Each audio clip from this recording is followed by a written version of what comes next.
my name is Erica, and this is my suicide prevention story. Everyone experiences hurt in different ways, but triggered by the same things in life as any other human.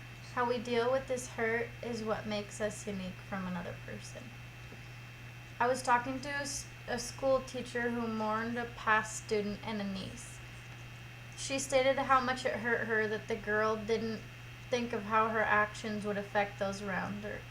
She said she must have thought no one would care, or didn't care how she would hurt those around her. This student shot himself with his dad's rifle. His younger brother found him in his room. Think of that, how that must have affected his brother. I went to tell her mom my own story that thankfully never turned into a real attempt, but I did seriously think about ending my own life twice. With me, my story had a lot to do with the feeling of the great feeling of depression I felt on those two occasions. Like some people say about people who normally think or commit suicide, I was a girl that came from divorced parents. Growing up, I hardly ever got to see my mom, and I hardly even got to speak to her. My parents broke up before I was 1 year old. I think I was like 6 months when they broke up for the first time.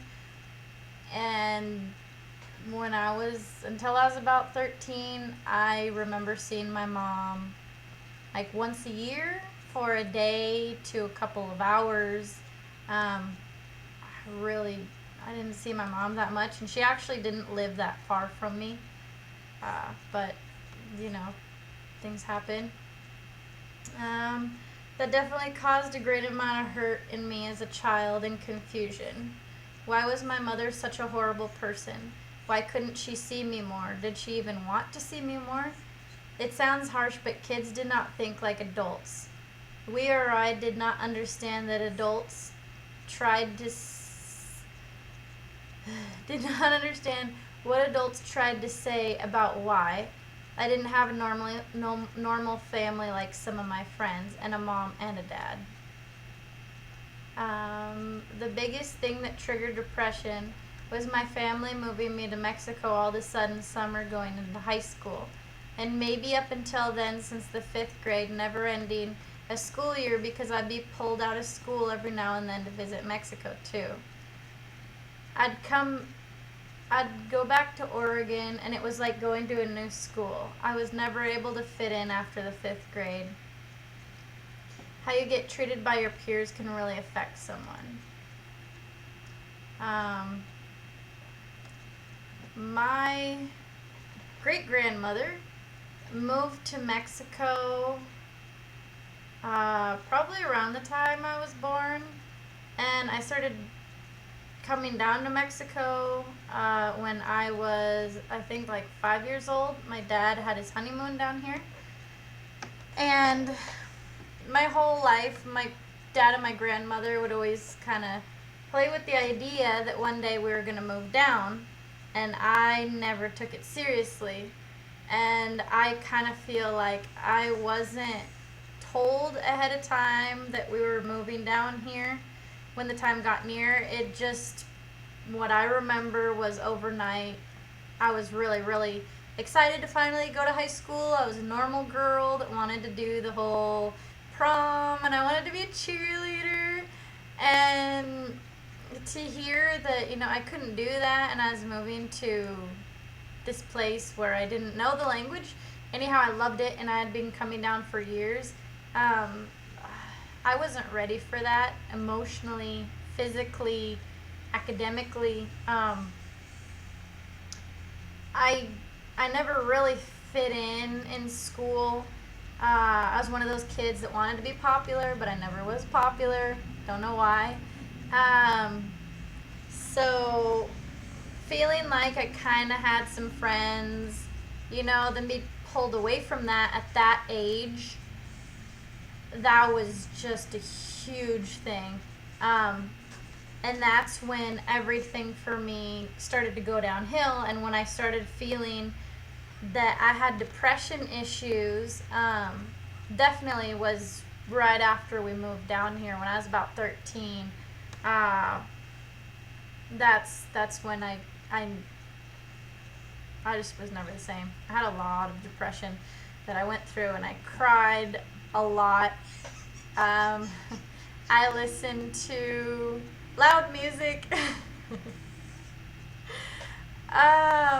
with not so friendly lyrics, to try to help me get through it. Music did help me a lot, but at the same time, it's just inside. You just have to fight it. You got to be strong enough.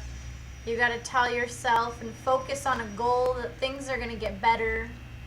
Not really focus on when they're going to get better. Just know inside, have faith that things are going to get better. And that's what I really tried to do. But it just felt like every time things would get better for me, things would just get worse. So after we moved to Mexico, I tried to attend the local schools. I didn't know Spanish, so that didn't last very long. When I was younger, the local kids were very friendly, I thought. But now I was older, they were not so friendly. I was the outsider. I was taken out of local school in Mexico and put into homeschooling over the computer. I was never good in school unless at doing homework on my own. This lasted a very short time, and next thing, I was maybe 16 and not attending any school whatsoever. This will not help in a new town in a foreign country to make friends. Normal kids were in school. That's how they would make friends. I wasn't in school. I was like a stray puppy, just kind of like wandering the streets. Not that bad, but it just didn't help on making friends. I made a lot of enemies because people didn't understand the situation that I was in. They just thought I was some rebellious bad kid when really I was far from it. So yeah, as you would think, I had no real friends. I'd meet kids my age and I'd meet kids my age here and there, and they were mostly American kids who were down here with their families visiting. As soon as I'd start to feel happiness of a friendship, that's someone to hang out with, they'd have to fly back home. That's where I say, like, I would feel like things were getting better. I'd make a friend, and they'd speak my language. And sometimes they'd be from Oregon. That's where I'm originally from. Sometimes they wouldn't, but I just had so much in common with them. I'd feel and have so much fun, but it would be a week or two, and then they'd have to go back home. So, that was shitty. That was the only friendships I knew for a while, were a week or two. And at that time, the internet wasn't such a huge thing, so it wasn't that easy to stay in contact.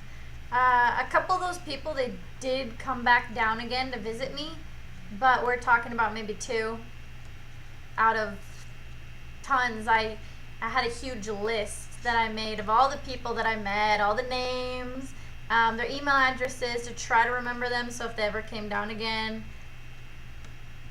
Yeah, not really. That didn't happen. I even thought of opening a website like Facebook that was for children,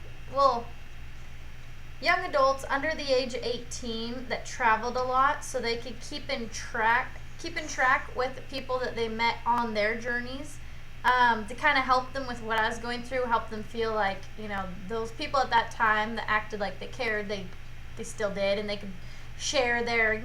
I never ended up making that website. It was an idea, though. Back to the subject. The first time I thought about ending my life, I must have been about 15. It was triggered by the stupidest thing.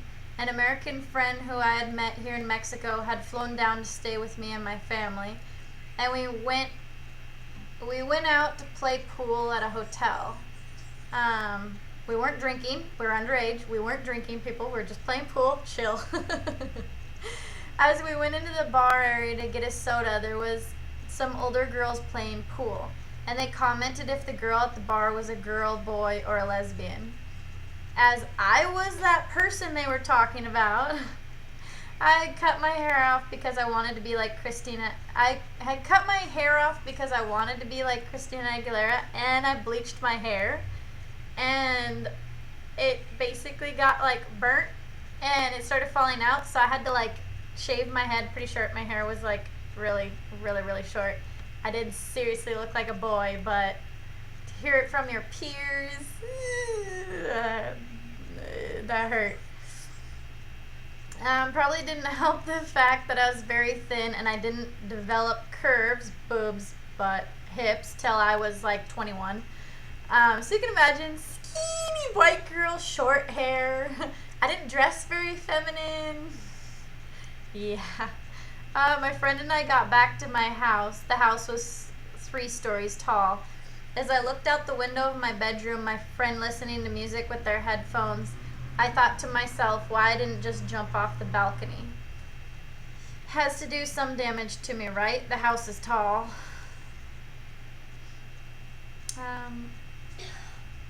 I couldn't tell you why I didn't jump. If I was actually too coward, or if it was more deep down, I knew that if I jumped, I wouldn't die, I'd just break a few bones. Therefore, more pain. In that moment, did I think about my friend, family, distant mom? No, I didn't. I only thought about my own pain and how I didn't want to be in Mexico, how bad I wanted to be back home again in high school with the few friends I had. I wanted to be a cheerleader. I wanted to go to prom. I wanted to feel normal.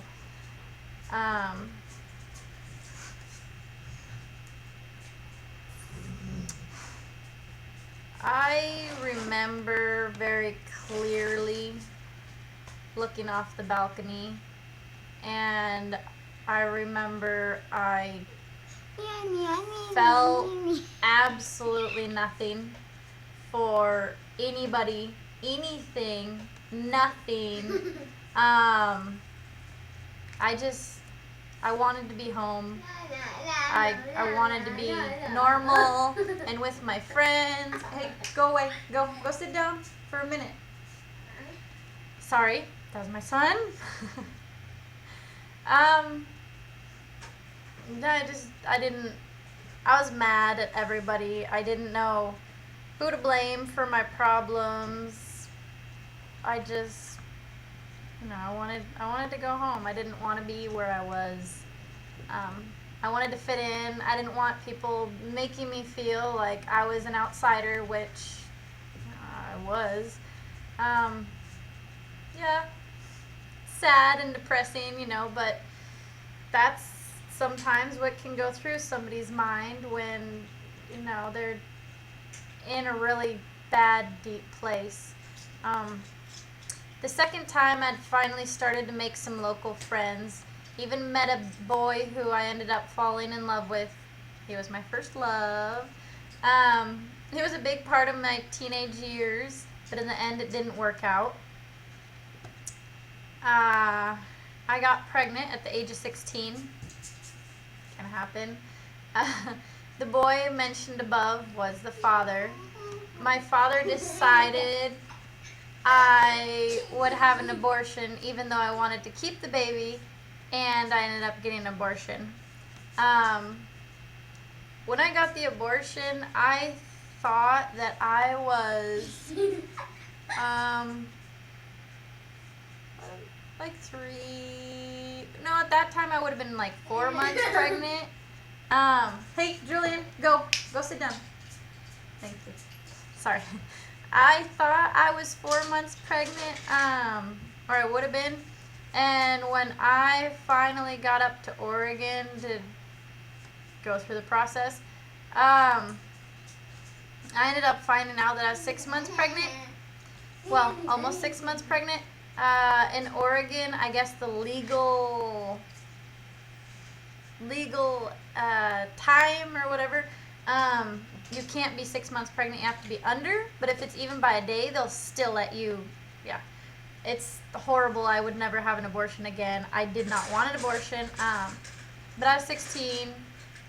I was a daddy's girl. I love my dad.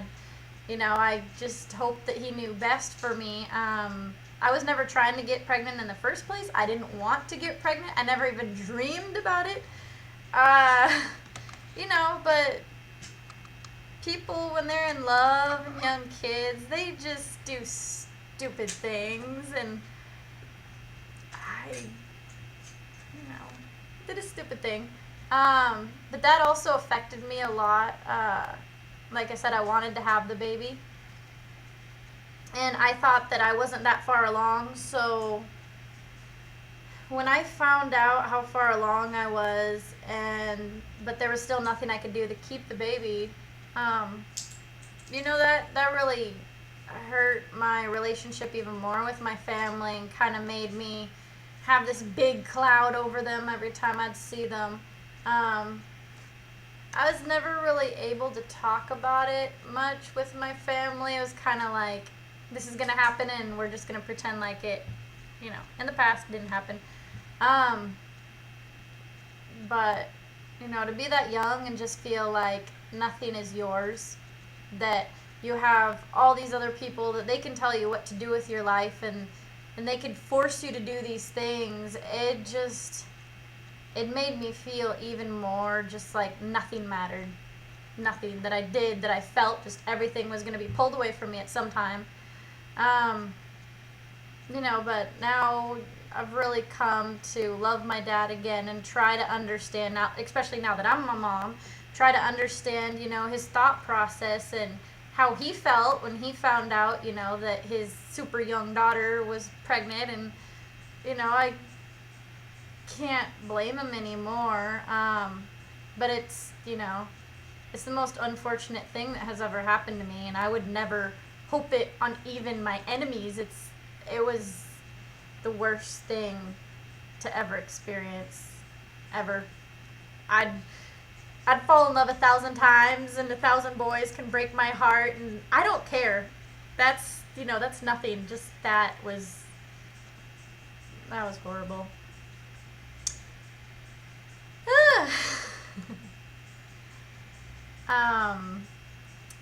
I was now 17. Everything together one evening triggered my second suicidal thought. But this time, I think I was stoned. I don't really remember, but I know I was driving for sure. I remember I was driving very clearly. A big rig was coming the other direction, and I thought how easy it would be to swerve in front of it, have a head-on collision, and every feeling, thought, everything that hurt me so bad would just go away. The only reason I did not do so was because I was too in love with the love of my life, and still had hope we can work things out one day. Now that I'm older, things have changed so much. When I was 19, I saved up money and I went and lived with my mom for 2 months.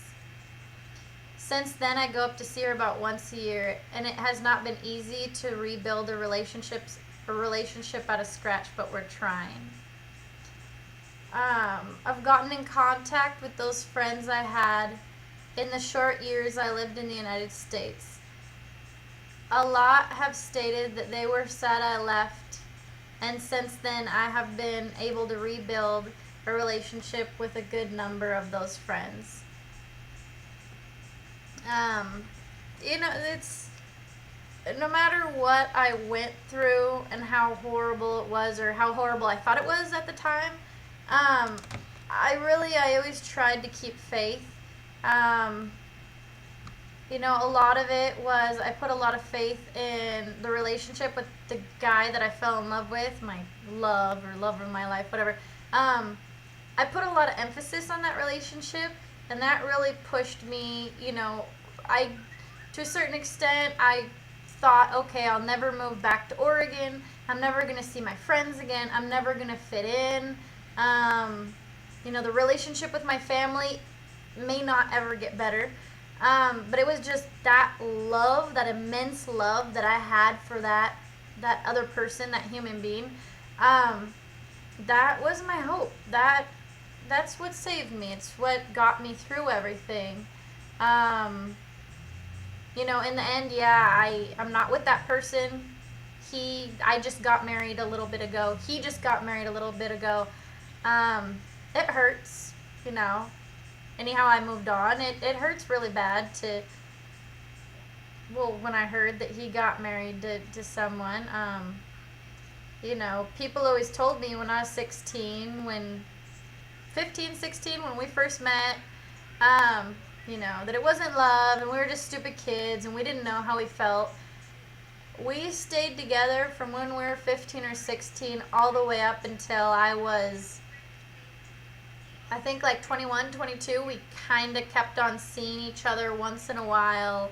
And even now that I'm almost 30, that love for that person and that feeling that I had at that moment that we were together, or those moments, that has never gone away. And I don't think it ever will. But, adults said I wasn't in love. They said I didn't know what I was feeling, and apparently I did. I did know how I was feeling, and if it was that strong to save me from, my depression and everything, and when even my family couldn't, I mean, if you don't call that real love, I really don't know what to call it. But the point of the story is that it's really hard to it's really easy to get depressed. It's really easy to get down on yourself. It's really easy to just, oh, my life is shit and I don't have a job, or, oh, I never see my mom, or, whatever your excuse is why you are so sad, so depressed. It all can change, and it all does change. It's, you have to let go of a lot of things. You just have to choose not to let things get to you that easily.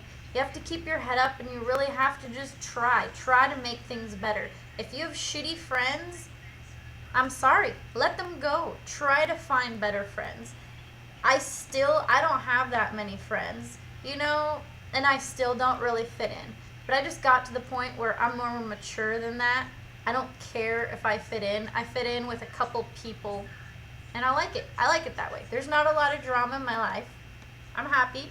But it took a lot of years to be okay that I'm not gonna go to some party and all these people are gonna run over and, hey, how are you doing? Not gonna happen. That's okay. But when I was younger, that was really hard. I wanted to be that girl. But now I found somebody. We've been together almost 7 years. Huge, I know. We have a son. He's almost 5. We just got married, not really a few months ago, but close to a year ago we got married. So things did get better. I still have depression once in a while. It gets to me. I haven't had any suicidal thoughts whatsoever since I was 17, around that age when I had the 2. That was about it. I just realized that you can take the easy way out of life, sure, whatever. But the thing that people don't realize, if they do that, things do get better. Things got better for me. I look back and I think of my son most of all right now, and I just, I never really thought of that. And so I look at my son and I think about, at 17 years old, if I would have killed myself, I wouldn't have my son. I wouldn't have been able to feel the amazing feeling it is to be pregnant. I wouldn't have been able to raise a child and realize, that, oh, it's huge, it's amazing, I love it. He gives me so much love, and he holds me, and he kisses me, and, oh, mommy, I love you. He's really made me see that sometimes when we're down and we're depressed, it's nothing at all compared to what this little kid, what they see in you and how much they love you. We're just, so selfish human beings. Oh, yeah.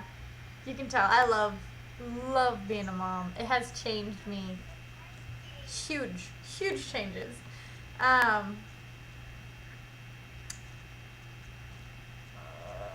we go.